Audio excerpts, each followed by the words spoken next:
معاشی استحصال تو ہو رہا ہے, بہت بڑا استحصال ہو رہا ہے, پاکستانی عوام کا تو انتہا کا ہو رہا ہے نا. تو میں یہ کہتا ہوں کہ سبق بالکل ضرور لینا چاہیے. تو سیم چیز ہی تھا, ہاں وہاں پر ہے, لیکن وہاں بہت سارے فیکٹرز اور تھے, یہاں بھی بہت سارے فیکٹرز اور ہیں, اور میرا خیال ہے سبق سیکھنا چاہیے بنگلہ دیش کی عوام سے, پاکستان کے حکمران ہوں یا کوئی بھی ہوں, کہ عوام جب اٹھ کھڑی ہوتی ہے تو پھر اس کے آگے کوئی بند باندھ نہیں سکتا. صحیح, نہ آپ کی فوج, نہ آپ کے سیاستدان, نہ آپ کی بیوروکریسی, نہ اشرافی, سب بھاگ بھوگ جاتے ہیں, نظر ہی کوئی نہیں آتا.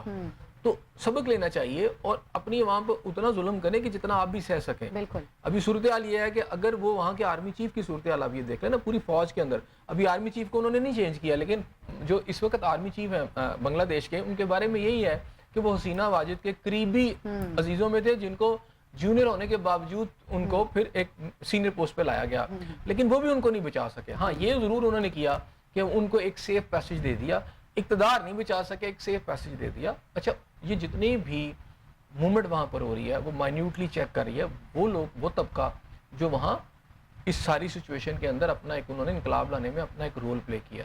اچھا, یہاں ایک پرسیپشن یہ لیا جا رہا تھا کل تک کہ جناب وہاں پر فوج جو ہے مکمل طور پر اقتدار کو کنٹرول کر رہی ہے, لیکن اب وہاں ایسی سچویشن مجھے نظر نہیں آ رہی.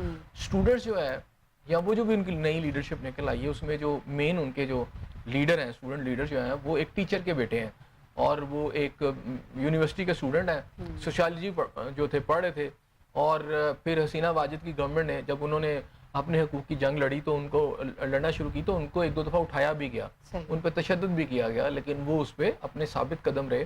اور بات یہ سمجھ آتی ہے کہ یہ جتنی بھی پولیٹیکل پارٹیاں آپ دیکھ لیں, وہاں پہ بہت ساری پولیٹیکل جماعتیں ہیں, بہت سارے آپ کی وہاں پر بیانیے ہیں, بہت ساری وہاں پر آئیڈیالوجیز ہیں, لیکن انقلاب ایک عام آدمی لے آیا وہاں پر. ہاں یہی چیز یہ دیکھیں, جب عام آدمی, اور عام آدمی کے اندر بھی جو آپ کی اسٹوڈنٹ کلاس ہے, آپ کا جو طالب علم ہے, وہ بڑا انرجیٹک ہے. وہاں پر جو ان کی عمریں ہیں وہ 30 سال سے بلکہ 20-25 سال کی رینج میں زیادہ ہیں.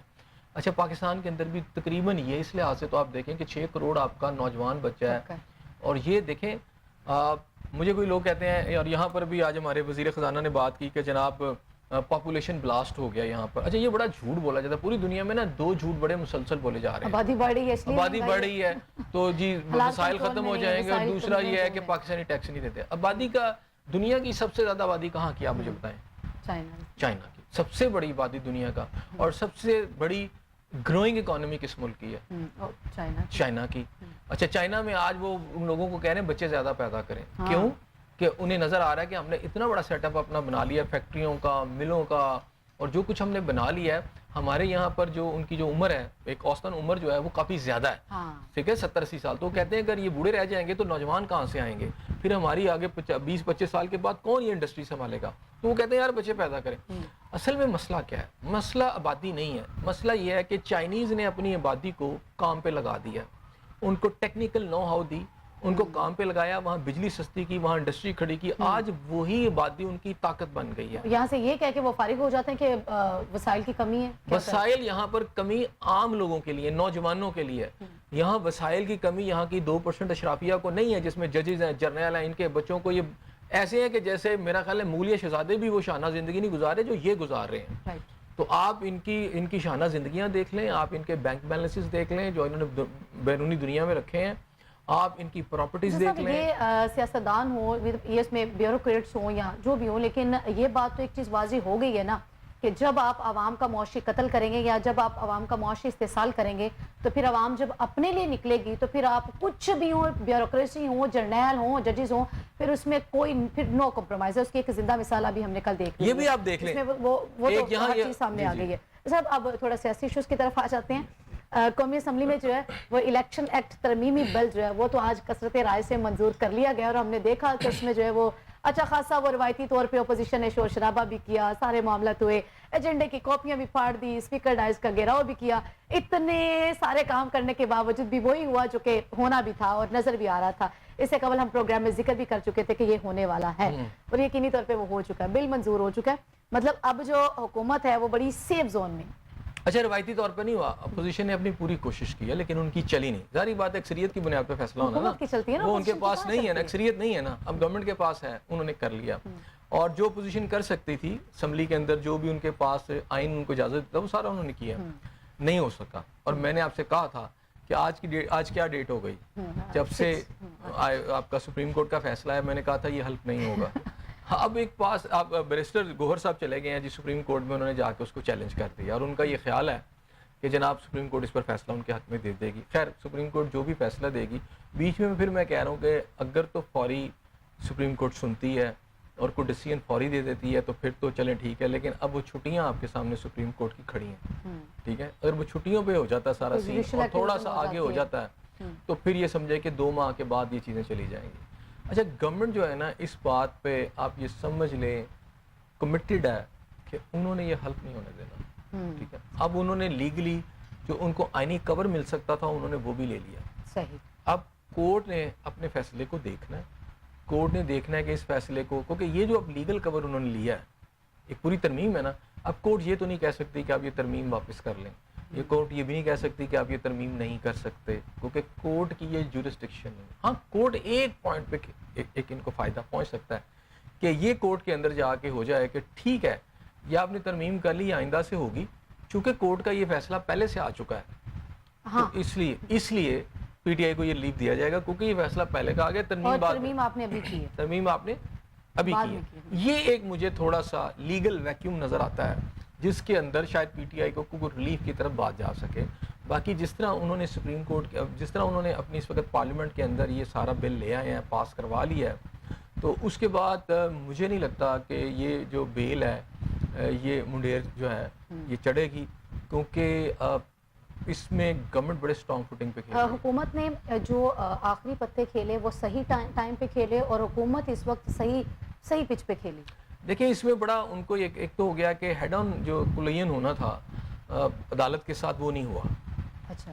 سارا یہ لیگل وار شروع ہو گئی ہے. اب وہ جو ایک عدلیہ یا پارلیمنٹ کا کچھ دیکھنے ڈائریکٹ ٹکراؤ جو تھا نا وہ نہیں ہے اس میں نظر آ رہا. دیکھیں انہوں نے ان کو جو آئین اجازت دیتا ہے اس میں جا رہے ہیں, بلکہ اب یہ آئینی اور قانونی جنگ ہے زیادہ.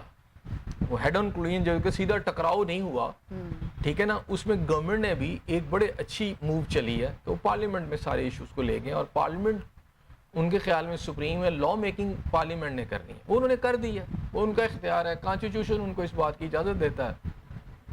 اور جو بھی فیصلے سپریم کورٹ کرتی ہے وہ کانسٹیٹیوشن آئین کو دیکھتے ہوئے اس کی تشریح کرتی ہے نا.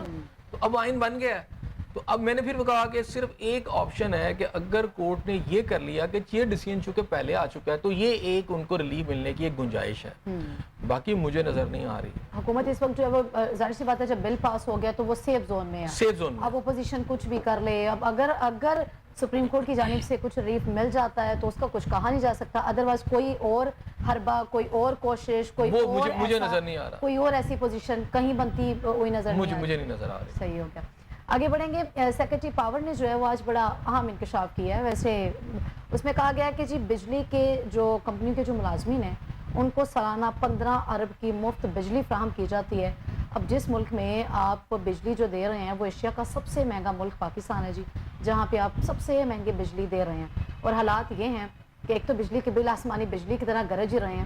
جس بندے کی 40,000 سیلری ہے آپ اس کو جو ہے وہ 45,000 روپے بل بھیج رہے ہیں, یا جس کی 30,000 سیلری ہے اس کو 20,000. اور المیہ یہ ہے کہ پہلے وہ قسطیں بھی ہو جاتی تھی کہ چلے لوگ قسط بھی کروا لیتے تھے, اب وہ آپشنز بھی ختم کر دیے. اس میں مجھے یاد ہے کہ یہ سب سے پہلے ٹرم میں نے یوز کی تھی ریاستی ڈاکہ. ایسے ہی ہے, اور جو یہ سب کر رہے ہیں اس میں جو بھی ملوث ہیں ایکس وائی زیڈ, میں نام بھی مجھے لینے کی ضرورت, وہ سب ڈاکو ہیں, وہ عوام کی جیب پہ ڈاکہ مار رہے ہیں. اب دیکھیں آپ نے خود بتایا 15 ارب روپے کی مفت بجلی. اچھا یہ مفت بجلی ہے, پھر 2,000 ارب آئی پی پیز کو آپ کیپیسٹی جو ہے اس کے چارجز آپ دے رہے ہیں, بجلی آپ استعمال جو کیپیسٹی چارجز آپ دے رہے ہیں, کر رہے ہیں یا نہیں کر رہے ہیں, یعنی اس سے بڑا. اور اس کے اندر اگر آپ 50% آپ دیکھیں آئی پی پیز تو وہ گوروں کے نام آگے کر کے تو ہیں سارے لوکل آپ کے گورے جو سارے مالک ہیں اصل میں, اور یہ سارا فائدہ, اور وہ اس وقت میجورٹی ان کی اقتدار میں ہے. اچھا, اور یہ جو سارے آئی پی پیز کے معاہدے ہوئے ہیں یہ نہیں کہ صرف زرداری صاحب کی حکومت میں ہوئے ہیں, یہ عمران خان صاحب کی حکومت میں بھی ہوئے ہیں, نواز شریف صاحب کی حکومت میں بھی ہوئے ہیں, اور اب بھی یہ سلسلہ چل رہا ہے, اور ان کی پوری پروٹیکشن ہو رہی ہے. شرمناک بات یہ ہے, انتہائی افسوسناک بات یہ ہے, قابل مذمت بات یہ ہے کہ جب پوری قوم کو بالکل ننگ دھڑنگ ہو کے یہ آئی پی پی سامنے آ چکے ہیں, سب کا ڈاکہ, سب کی چوری, سب کی لوٹ مار سامنے آ چکی ہے, اس کے باوجود ریاست کا نظام ان کو کنٹرول کرنے کے لیے کوئی سٹیپ نہیں اٹھا.